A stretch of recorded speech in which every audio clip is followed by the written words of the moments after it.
इस वीडियो में हम एक्सेल के कंसोलिडेट फीचर्स को आसान भाषा में समझेंगे।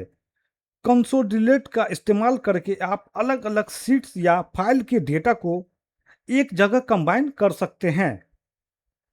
यह ट्यूटोरियल्स बिगिनर्स के लिए और स्टेप बाय स्टेप बताया गया है कि कैसे आप मल्टीपल डेटा को जोड़कर एक रिपोर्ट बना सकते हैं। कंसोलिडेट एक्सेल का एक फीचर्स है जिसकी मदद से आप अलग अलग शीट या रेंज के डेटा को एक साथ जोड़ सकते हैं। आसान भाषा में समझे, अगर आपके पास अलग अलग सीट में डाटा है, जैसे यहाँ पे मान लीजिए फॉर एग्जांपल मेन डाटा में आपका ये पूरा डेटा दिया हुआ है, जैसे नेम और मैथ कंप्यूटर इंग्लिश का यहाँ पे बिल्कुल एम्प्टी है, खाली है।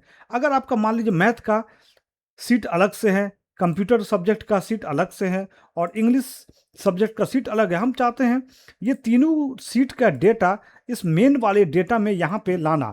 अगर आप इसे ऐसे करके लाएंगे, जैसे हम इसको कॉपी किए तो ऐसे तो बहुत टाइम लग जाएगा, कॉपी और पेस्ट करके इसमें तो बहुत टाइम लग जाएगा। इसके लिए आपको एक ज़बरदस्त फीचर है एक्सेल का, कंसोलिडेट, जिसके मदद से आप मल्टीपल सीट के डेटा को एक सीट में कंबाइन कर सकते। तो इसके लिए आपको इस वीडियो को अंत तक देखना होगा। तो सबसे पहले आपको एक सीट में ये डाटा बना लेना है। जैसे इस सीट में मैंने मेन डाटा सीट का नाम रखा और इसमें हम इस टाइप से एक सैंपल बना रखा है। उसके बाद दूसरे सीट में मैथ सब्जेक्ट का डाल दिए हैं। उसके बाद कंप्यूटर का सीट अलग से बनाए हुए हैं और इंग्लिश का सीट अलग से बनाए हुए हैं। अब हम चाहते हैं सारा सीट का डाटा जो हमारा अलग अलग सीट में डाटा है उसे हम एक सीट में ऐड कराना चाहते हैं। तो इसके लिए आपको सबसे पहले मेन सीट वाले डेटा को सेलेक्ट करना होगा। उसके बाद आपको डेटा टैब में आपको यहाँ पे कंसोलिडेट कमांड पर क्लिक करना होगा। उसके बाद अब आपको यहाँ पे रेफरेंस, तो रेफरेंस आपका यहाँ पे देना होगा। जैसे मैथ वाले सीट में जाना होगा और इस सेल का रेंज आपको ऐसे सेलेक्ट करना होगा। सेलेक्ट करने के बाद आपको ऐड बटन पर क्लिक करना है। ऐड बटन क्लिक करते ही इसका रेफरेंस यहाँ पर ऐड हो जाएगा।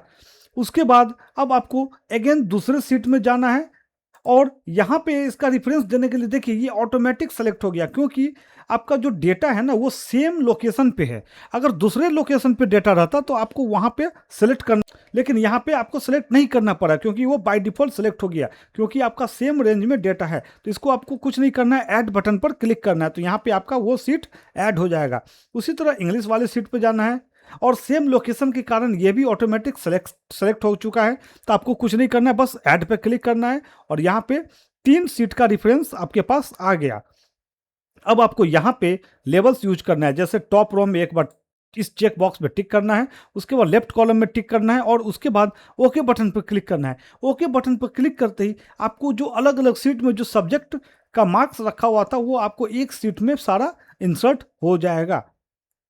तो ऐसे वीडियो को देखने के लिए आप हमारे चैनल्स को सब्सक्राइब करना ना भूलें और साथ में कमेंट्स भी जरूर करें।